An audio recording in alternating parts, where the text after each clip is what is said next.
പേടിക്കണ്ട.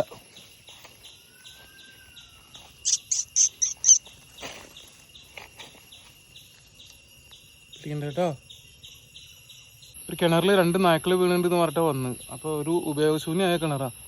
കുറേ എന്തൊക്കെയോ കച്ചറ വേസ്റ്റുകൾ ഇട്ടിട്ട് ഇങ്ങനെ പൊങ്ങി കിടക്കണം. വെള്ളം എത്ര ഉണ്ടെന്ന് അറിയില്ല. ഇറങ്ങാനൊക്കെ റിസ്ക് ആവും. മുകളിൽ നിന്ന് തന്നെ എങ്ങനെയും കയറ്റാൻ പറ്റുമെന്ന് നോക്കട്ടെ.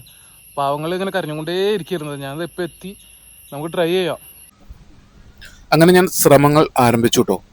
ഇങ്ങനെയുള്ള കേസുകളൊക്കെ നമുക്ക് കാച്ചനെറ്റ് വഴി ചെയ്യാൻ പറ്റില്ല. വെള്ളം ഉണ്ടെങ്കിൽ കാച്ചനെറ്റ് വഴി എളുപ്പം പറ്റുള്ളൂ. അപ്പോൾ നമ്മൾ കയർ ഉപയോഗിച്ചിട്ട് തന്നെ കുരുക്കിട്ടാണ് ട്രൈ ചെയ്തത്. കയറിൽ പല ടൈപ്പും നമ്മൾ ഉപയോഗിക്കട്ടെ. കേബിളുകൾ ഉപയോഗിക്കും, TV കേബിൾ ഉപയോഗിക്കും, സ്റ്റേ കമ്പി പോലത്തെ കേബിളൊക്കെ ഉപയോഗിക്കും. അത് നമുക്ക് എളുപ്പത്തിനാണ്. അങ്ങനെ ആദ്യത്തെ ഡോഗിനെ നമ്മൾ കയർ ഉപയോഗിച്ചിട്ട് തന്നെ കരക്കി കയറ്റിട്ടു. നമ്മൾ എപ്പോഴും കുരുക്കിടുമ്പോൾ നേരെ കഴുത്തിൽ കുരുങ്ങാനും പാടില്ല. ഒരു കൈ പുറത്തായിട്ട് എപ്പോഴും കുരുങ്ങണം. ആ രീതിയിൽ കുരുക്കാൻ വേണ്ടിയിട്ടാണ് നമ്മൾ ഇത്ര സമയം എടുക്കുന്നത്. അങ്ങനെ മുകളിലെത്തിയിട്ട് ആളെ കാച്ചനെറ്റ് ഇട്ടിട്ട് കുടുക്കിയിട്ടാണ് പിന്നെ കയർ ലൂസാക്കി റിലീസ് ചെയ്തത്. പക്ഷെ അതൊന്നും വീഡിയോയിൽ പിടിച്ചിട്ടില്ല കേട്ടോ. ഒരു കുട്ടിയാണ് വീഡിയോ എടുത്ത്. ഇത് നമ്മൾ രണ്ടാമത്തെ ഡോഗിനെയാണ് കയറ്റുന്നത് കേട്ടോ. കുരുക്ക് ഇടാൻ എളുപ്പത്തിനാണ് നമ്മൾ ആ തോട്ടി സപ്പോർട്ട് ചെയ്തിട്ടാണ് കുരുക്കിട്ടത്.